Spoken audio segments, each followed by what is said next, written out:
Баршаңызға сәлем достар. Бүгін сіздермен түрік халқының сүйікті тағамы пиде жасайтын боламыз.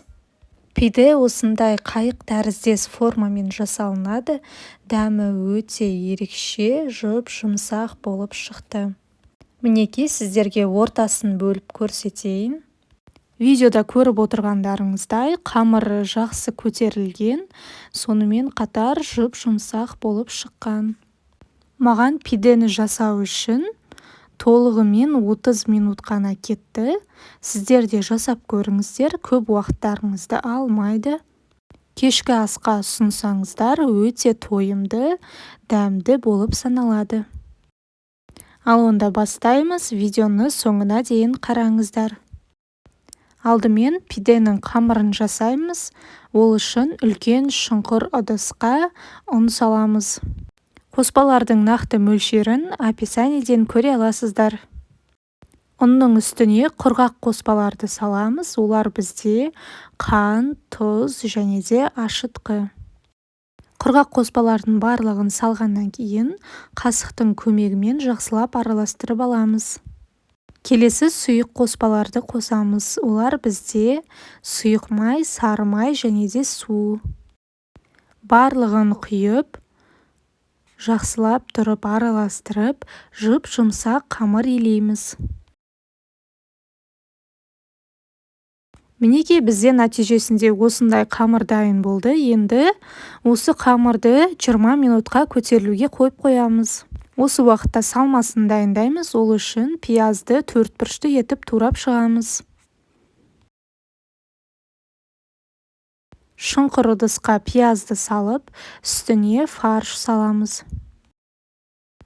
Қызанақты да 4 бұрышты етіп турап, жаңағы қоспалардың үстіне саламыз. Дәміне қарай тұз, қызыл бұрыш, қара бұрыш саламыз. Қасықтың көмегімен барлығын жақсылап тұрып араластырамыз. Осы уақытта қамырда жақсы көтерілген екен. Енді үстелдің үстіне ұн сеуіп, қамырды теңде етіп 2 бөлікке бөлеміз. Кішкентай мөлшерде пиде жасағыларыңыз келсе, 4 бөлікке бөлсеңіздер де болады. Видеода көрсетілгендей жұқалықта жайып, шеттерінің барлығын осылай өріп шығамыз. Тағы да екінші рет қайталап, орап шығамыз. Шеттерін осылай бекітеміз. Формаға пергамент қағазын төсеп, 2 пидені де дәл осылай жасап шығамыз. Үстіне жаңағы салманы теңде етіп, салып, барлығын бір тегіс етіп жаямыз.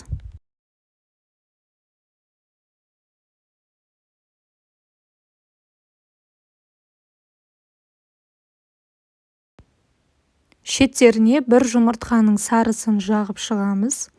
195 градуста 20 минуттай қызарғанша пісіреміз. Пісіп шыққаннан кейін салмасының үстіне осылай сырды сеуіп, тағы да 5 минутқа пісіріп аламыз.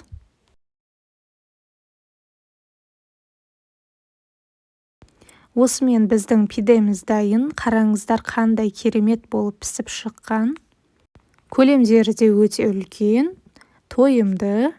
Видеоны аса лайк басып, каналыма тіркеліп қойыңыздар. Жасап көрсеңіздер, өз пікірлеріңізді қалдыра кетіңіздер. Астарыңыз дәмді болсын. Келесі кездескенше сау саламат болыңыздар.